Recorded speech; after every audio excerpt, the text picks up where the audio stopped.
Friends, చేపల కూరకు కావాల్సిన పదార్థాలు అయితే చూపిస్తా చూడండి. ముందుగా చేపలు చూడండి, ఇవి క్లీన్ చేయాలి. ఇంకా ఉప్పు, ఎల్లిగడ్డ, ఇదేమో అల్లం ఎల్లిగడ్డ పేస్టు, కొత్తిమీర పొడి, దాల్చిన చెక్క, లవంగాలు, వీటేమో జీలకర్ర, ఆవాలు, మెంతులు, ఇవి వేయించుకోవాలి. అలాగే ఉల్లిగడ్డ కూడా కాల్చుకోవాలి. అమ్మ వాళ్ళు అయితే చిన్న ఉన్నప్పుడు వీటిని పొయ్యిలో వేసి కాల్చేవాళ్ళు. ఇప్పుడు పొయ్యిలు అందుబాటులో లేవు కాబట్టి సిలిండర్ పైన వీటిని కోసి సిలిండర్ పైన పెనం మీద వేపుకోవాలి. అలాగే కారం, చింతపండు ముందే నానబెట్టుకున్న, కొంచెం పసుపు, ఇవైతే రెడీ పెట్టుకున్న. ఫ్రెండ్స్, చేపలు క్లీన్ చేయడానికని కొంచెం చింతపండు ఎక్కువ వేసుకున్న. చింతపండు రసంతో చేపలు అయితే క్లీన్ చేసుకోవాలి. కొంచెం ఉప్పు వేసి చేపలకి ఈ పులుసు అనేది, చింతపండు పులుసు అనేది అయితే అందులో పోసి క్లీన్ చేసుకోవాలి. అది ఎలానో చూపిస్తాను నేను, చూడండి. చింతపండు పులుసు అయితే ఇందులో పోసుకున్న, చూడుర్రి. ఇందులో కొంచెం ఉప్పు వేసుకుంటున్నా. చేపలు క్లీన్ చేయడం ఎలా అనేది చూపిస్తున్నా, చూడండి ఫ్రెండ్స్. అలాగే పసుపు కూడా వేసుకోవాలి. పసుపు కూడా వేసుకున్నా. క్లీన్ అవ్వడానికి, నీచు వాసన రాకుండా ఉండడానికి ఇలా ఒక టిప్ మాత్రం చెప్తున్నా నేనైతే, నాకు తెలిసిన విధంగా. మీకు కూడా తెలిస్తే కామెంట్ చేయండి. ఇట్లా చేప ముక్కలు అయితే ఇందులో వేస్తున్నా. వేసి కొంచెం అటు ఇటు ఊపాలి, వీటిని కదిలియాలి. ఇట్లా క్లీన్ అవుతాయి అన్నట్టు, తెల్లగా అవుతాయి. ట్రై చేసి చూడండి మీరు ఎప్పుడైనా, నీచు వాసన రాదు కూర. చూడండి ఫ్రెండ్స్, ఇట్లా చేస్తున్నా. మార్కెట్లో మనకు నీట్గా కడిగి ఇవ్వరు కదా, మళ్ళీ మనం ఇంటికి తెచ్చుకొని నీట్గా కడుక్కోవాలంటే ఒకసారి వాష్ చేసుకున్న తర్వాత మళ్ళీ ఇట్లా చింతపండు పులుసులో మాత్రం ఇలానైతే చేసుకొని చూడండి. అప్పటికి ఇప్పటికి తేడా చూడండి, మీకే కనిపిస్తుంది. చూడండి ఫ్రెండ్స్, చాలా వరకు చేంజ్ అయింది. ఇట్లా ఒక 10 నిమిషాలు ఆ వాటర్లోనే ఉంచాలి, ఇంకా కొంచెం నీట్గా అవుతాయి. చూడుర్రి, అప్పటికి ఇప్పటికి ఎంత తేడా ఉందో మీకే కనిపిస్తుంది. నీచుగా వచ్చిందంటే చాలు ఈగలు వస్తాయి. మళ్ళీ వీటిని వాటర్లో మళ్ళీ కడుక్కోవాలి. ఓకేనా ఫ్రెండ్స్? వీటిని అయితే నీటిలో మంచిగా శుభ్రంగా కడుక్కున్నా కదా, వీటికైతే ఇప్పుడే ఉప్పు, కారం, మసాలాను అయితే పట్టించి పెడతా. చూడండి, ఒక గంటె కారం వేస్తున్నా. అది సరిపోదు, కారం తక్కువగా ఉంది మాది పొడి. 2 గంటల కారం వేస్తున్నా. కాస్త ఉప్పు వేస్తున్నా. కొద్దిగా గరం మసాలా, ఎల్లిగడ్డ ముద్ద, పసుపు.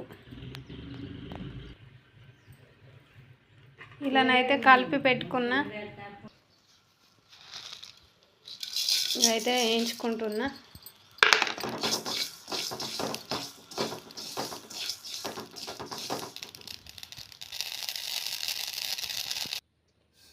ఇవైతే వేయించుకున్నా కదా, దంచుకోవాలి.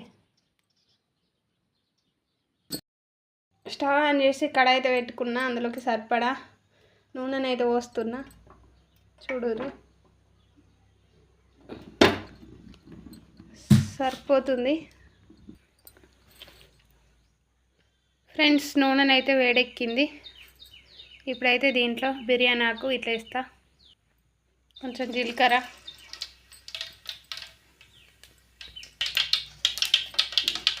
బిర్యానీ ఆకు, కొంచెం పువ్వు, ఆనియన్స్ అయితే కాల్చుకోవాలని చెప్పిన కదా, కాల్చుకోలేదు ఫ్రెండ్స్. పొయ్యి ఉంటే కొంచెం అవైలబుల్ ఉంటే మంచిగా ఉండు, కాకపోతే అట్లా కాల్చుకుంటే బాగుంటుంది. కానీ ఇట్లా ఇట్లా కూడా చేసుకోవచ్చు. ఆనియన్స్ చిన్నగా కట్ చేసుకోవాలి, చాలా చిన్నగా అంటే చాలా చిన్నగా కట్ చేసుకోవాలి. అట్లా వీలు పడక ఇట్లా చేసుకున్నా నేనైతే. ఇట్లా కూడా చేసుకున్నా బాగానే ఉంటుంది. ఆనియన్స్ చిన్నగా వేసుకొని ఇది కొంచెం గోల్డెన్ కలర్ వచ్చే వరకు వేపుకోవాలి. కరివేపాకు వేస్తున్నా. కరివేపాకు లేకుండా కూర వండడం అంటే నాకు అస్సలు నచ్చది. అదేంటో కానీ మీకు కూడా అలానే కామెంట్ చేయండి. ఒక స్పూన్ అల్లం వెల్లిగడ్డ అయితే వేస్తున్నా. వెల్లిగడ్డ వేసిన కదా కొంచెం ముక్కలకి పట్టించిన కదా, కొంచెం అయితే అల్లం వెల్లిగడ్డ పేస్ట్ వేసిన. చూడండి బ్రౌన్ కలర్ అంటే మరి బ్రౌన్ కలర్ ఏం చేసుకోవద్దు, ఇట్లా లైట్గా ఉండాలి. పసుపు వేస్తున్నా.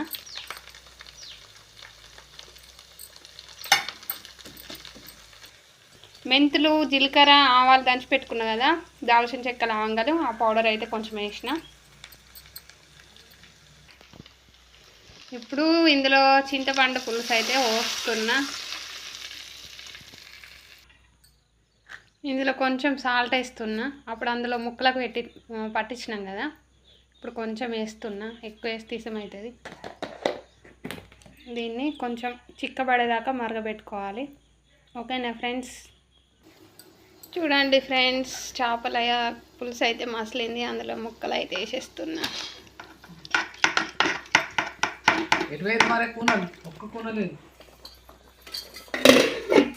మూత పెట్టుకున్న ఒక 5 minutes ఉంచితే ఇట్లా. ఫ్రెండ్స్ మూత తీసి అయితే ఇట్లా ముక్కలు అయితే మర్రేస్తున్నా.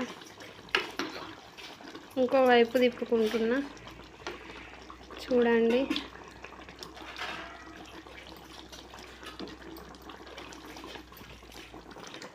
మళ్ళీ మూత పెట్టేస్తున్నా. ఫ్రెండ్స్ కూరనైతే కంప్లీట్ అయింది. లాస్ట్లో కొత్తిమీర, అలాగే ధనియాల పొడి. వీడియో నచ్చినట్లయితే లైక్ చేయండి, కామెంట్ చేయండి ఫ్రెండ్స్. వీడియో స్కిప్ చేయకుండా లాస్ట్ వరకు అయితే చూస్తారని అయితే ఆశిస్తున్నా. కొత్త ఛానల్ చూసే వాళ్ళు సబ్స్క్రైబ్ చేసుకోండి, లైక్ చేయండి, కామెంట్ చేయండి. ఎలా ఉందో కామెంట్ చేయండి.